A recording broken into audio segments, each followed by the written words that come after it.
नमस्कार, मैं देवनाथ पांडे। आज हम आपको हिंदुस्तान के एक ऐसे बहादुर जासूस के बारे में बताएंगे जो पाकिस्तान में जाकर पाकिस्तानी सेना में मेजर बनकर नौकरी करता है और वहां से खुफिया जानकारी भारत भेजता है, जिसे देश की पूर्व प्रधानमंत्री इंदिरा गांधी ब्लैक टाइगर की उपाधि देती है। लेकिन कांग्रेस सरकार की एक छोटी सी गलती की वजह से वो पाकिस्तान के जेल में टॉर्चर सहते सहते मर जाता है और भारत सरकार भी उसका शव लेने से इनकार कर देती है। हम बात कर रहे हैं रविंद्र कौशिक उर्फ नबी अहमद शाकिर के बारे में, जिन्होंने पाकिस्तान के जेल में अपने प्राण त्याग दिए। नाम रविंद्र कौशिक।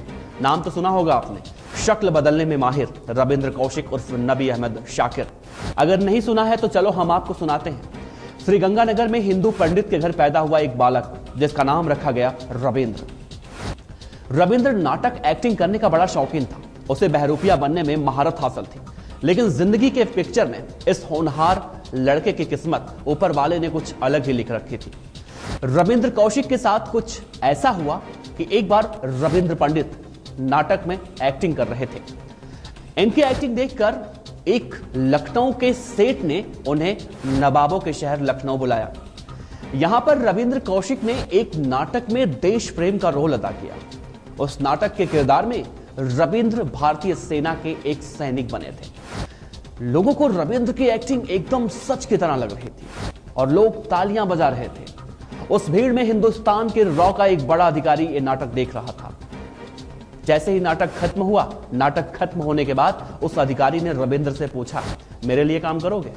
लेकिन उसने रविंद्र को यह नहीं बताया कि करना क्या है। इतना जरूर कहा कि तुम्हें बहरूपिया बनकर मुसलमान बनने की एक्टिंग करनी पड़ेगी। और रविंद्र ने कहा, क्यों नहीं। रविंद्र के हामी भरते ही वो रॉ का अधिकारी उसे एक गुप्त जगह पर ले जाता है और रविंद्र कौशिक 2 साल तक मुसलमान बनने की ट्रेनिंग लेता है। साथ ही में यह देखा जाता है कि रविंद्र के अंदर देश प्रेम और धर्म के प्रति कितनी आस्था है। ऐसा इसलिए किया जाता है क्योंकि मुस्लिम देश में कोई एजेंट अगर पकड़ा जाए तो किस हद तक अपना मुंह खोल सकता है, इसकी परीक्षा ली जाती है। रविंद्र कौशिक हर परीक्षा में पास हुआ। रविंद्र पंडित ने रॉ के अधिकारियों को एकदम खुश कर दिया और आखिर में रविंद्र कौशिक के इम्तिहान का दिन आ गया और वो रॉ के एक अधिकारी ने रविंद्र से कहा कि पाकिस्तान जाओगे? रविंद्र ने कहा, हां जाऊंगा, जैसा आप आदेश कहें। रॉ के एजेंट ने कहा कि तुम्हें जासूस बनकर पाकिस्तान जाना है, मर गए तो तुम जानो, तुम्हारा काम जाने। रविंद्र ने कहा कि मुझे खुद पर भरोसा है, क्योंकि रविंद्र के रूप बदलने की जो कला थी उसे आज तक कोई पकड़ नहीं पाया। रविंद्र पंडित के मुंह से यह सुनते ही रॉ का अधिकारी खुश हो जाता है, सभी लोग खुश हो जाते हैं। उसके बाद शुरू होती है रविंद्र को पाकिस्तान भेजने की तैयारी। रविंद्र का बाकायदा खतना करवाया जाता है। उन्हें दिन में 5 बार मुस्लिमों की तरह नमाज पढ़ने की ट्रेनिंग दी जाती है, या यूं कहें कि रविंद्र पंडित को पूरी तरह से मुसलमान बनाया जाता है। उर्दू भाषा सिखाई जाती है और कुछ दिन तक मुसलमानों के साथ भी रखा जाता है। उसे कहा गया कि इस बारे में किसी को कुछ भी मत बताना, यहां तक कि अपने घर में अपने माँ बाप तक को मत बताना। तुम्हारे काम के बदले पैसे तुम्हारी माँ बाप के पास हम पहुंचा दिया करेंगे। उसके बाद वो अपने घर में ये बताता है कि उसके दुबई में एक अच्छी नौकरी लग गई है और अब वो वहीं जा रहे हैं, वहीं रहेंगे और उन लोगों के पास पैसे भेजते रहेंगे। परिवार ने भी राजी खुशी उसे विदा कर दिया। उसके बाद रविंद्र भारतीय सेना द्वारा सीमा पार कराया जाता है और रविंद्र पहुंच जाता है पाकिस्तान, जहां अब रविंद्र को अपनी पूरी जिंदगी बितानी थी। रविंद्र ने पाकिस्तान जाकर सबसे पहले अपना शिनाख्ती कार्ड बनवाया और कराची के एक कॉलेज में LLB की डिग्री ली। और फिर एक दिन अखबार में रविंद्र ने पाकिस्तानी सेना का एक इश्तिहार देखा। कहा जाता है कि रविंद्र कौशिक उर्फ नबी अहमद शाकिर ने पाकिस्तानी सेना को अपने काम से इतना खुश कर दिया कि इस सेना में वो मेजर के पद पर पहुंच गए।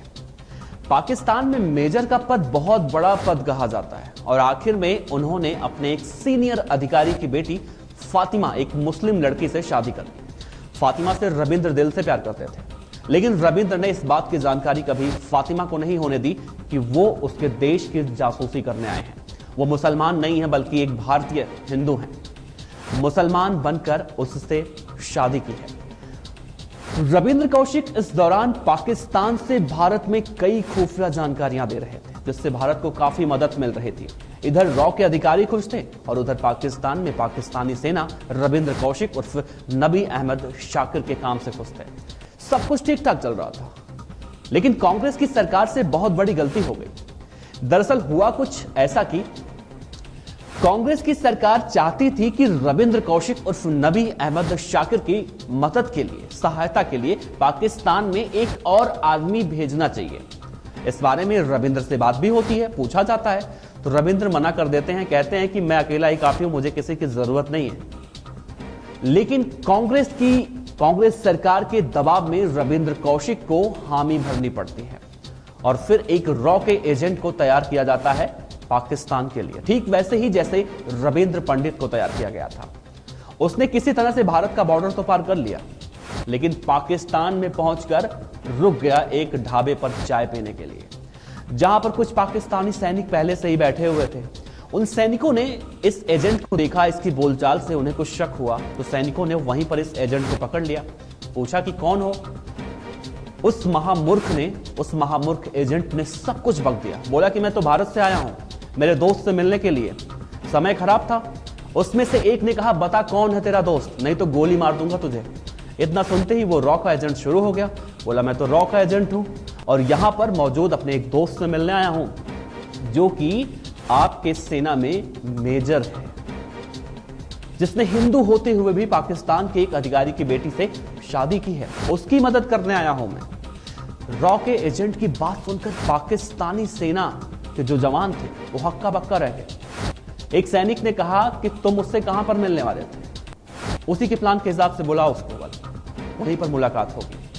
किसी को कुछ भी जानकारी नहीं मिलनी चाहिए। प्लान के मुताबिक उसने रविंद्र कौशिक को जिन्ना उद्यान में बुलाया। रविंद्र भी समय पर पहुंच गए, दोनों ने हाथ मिलाया और पहले से घात लगाए बैठे पाकिस्तानी सैनिक रविंद्र पंडित को दबोच लेते हैं। रविंद्र कौशिक उर्फ नबी अहमद शाकिर को डाल दिया गया पाकिस्तान की अंडरग्राउंड जेल में, जहां पर ना तो सूरज की रोशनी थी और ना ही चांद की ठंडक। अगर कुछ थी तो सिर्फ और सिर्फ गुमनामी। कहा जाता है कि रविंद्र कौशिक को उस अंडरग्राउंड जेल में 12 दिनों तक बिना खाना पानी के रखा गया। उतना ही पानी रविंद्र को जेल के बैरक के ऊपर से दिया जाता था कि वो जिंदा रहते। कहा जाता है इस दौरान रविंद्र पंडित चाट कर पानी पिया करते थे। 12 दिनों के बाद रविंद्र को पाकिस्तान की एक अदालत में पेश किया गया, जहां पर उन्हें फांसी की सजा सुनाई गई। लेकिन पाकिस्तान के कुछ मानवाधिकार संगठन फांसी की सजा को उम्र कैद में तब्दील करवा देते हैं। रविंद्र को 12 दिनों तक उस गुप्त कमरे में बंद रखने के बाद उन्हें हृदय की बीमारी हो गई, जिसका ना तो पाकिस्तान की जेल में इलाज करवाया गया और ना ही उन्होंने इसका हालचाल जानना चाहा। अब रविंद्र को सुबह से लेकर शाम तक जेल में सिर्फ भयंकर पिटाई मिलती थी। इस बीच रविंद्र कौशिक अपने घर पर खत भी लिखा करते थे, जो आज भी रविंद्र कौशिक के घर पर मौजूद है, जिसमें रविंद्र लिखा करते थे कि मैं कोई दुबई कमाने नहीं गया हूं, मैं जासूसी करने पाकिस्तान आया हूं, जहां पर मैं भारत सरकार की गलती की वजह से फंस चुका हूं। मैं अपने देश के लिए, भारत सरकार के लिए, अपने मुल्क के लिए पराये मुल्क में आया था मदद करने के लिए। मैंने देश को कई जानकारियां दी। मैंने भारत को 1971 के युद्ध को जीतने में कई अहम जानकारियां दी। इंदिरा गांधी ने मुझे ब्लैक टाइगर की उपाधि दी। अब मुझे टीबी और हृदय रोग हो गया है, जिसका इलाज पाकिस्तान में नहीं है। मुझे बचा लो। मेरी आखिरी इच्छा है कि मैं अपने देश की जमीन पर मरना चाहता हूं। इधर भारत में रविंद्र कौशिक के पिता बार बार नेताओं से मिलते रहे, लेकिन नेताओं ने सिर्फ इतना ही कहा कि उसने तो एक एग्रीमेंट साइन किया था, पकड़ा गया तो उसकी कोई सहायता भारत सरकार नहीं करेगी। और आखिरकार 2001 में पाकिस्तानी टॉर्चर सहते सहते रविंद्र कौशिक पाकिस्तान की जेल में प्राण त्याग देते हैं। भारत सरकार रविंद्र कौशिक का शव लेने से इनकार कर देती है। पाकिस्तान की नीचता भी तो और गजब की है। पाकिस्तान ने रविंद्र कौशिक के शव को कचरे के साथ जला दिया। कहा जाता है कि रविंद्र की मुस्लिम पत्नी फातिमा उनसे मिलने जेल में आई थी एक बार। उसने यही पूछा था कि क्यों किया मेरे साथ ऐसा। रविंद्र का जवाब था, मेरे देश के लिए। उसके बाद उनकी पत्नी फातिमा उनसे मिलने कभी नहीं आई। रविंद्र और उनकी मुस्लिम महिला का एक बेटा भी है जो पाकिस्तान में ही रहता है। रविंद्र कौशिक इतना महान रूप बदलू थे कि पाकिस्तानी फौज में मेजर रहते हुए 5 बार तो अपने परिवार से मिलने हिंदुस्तान आए थे और ऐसे छुट्टियां बिताई थी जैसे कोई भारतीय फौजी अपने घरों में छुट्टियां बिताने आता है। लेकिन पाकिस्तान को कभी रविंद्र कौशिक उर्फ नबी अहमद शाकिर पर कभी शक नहीं हुआ। लेकिन कांग्रेस की सरकार की एक छोटी सी गलती रविंद्र कौशिक को ले डूबी। ऐसे महान वीरों के लिए एक लाइक और शेयर तो बनता है, साथ ही हम भी रविंद्र कौशिक के उस जज्बे को सलाम करते हैं। अगर आपको ये वीडियो अच्छी लगी हो, ये खबर अच्छी लगी हो, तो आप जरूर शेयर कीजिएगा। आपका बहुत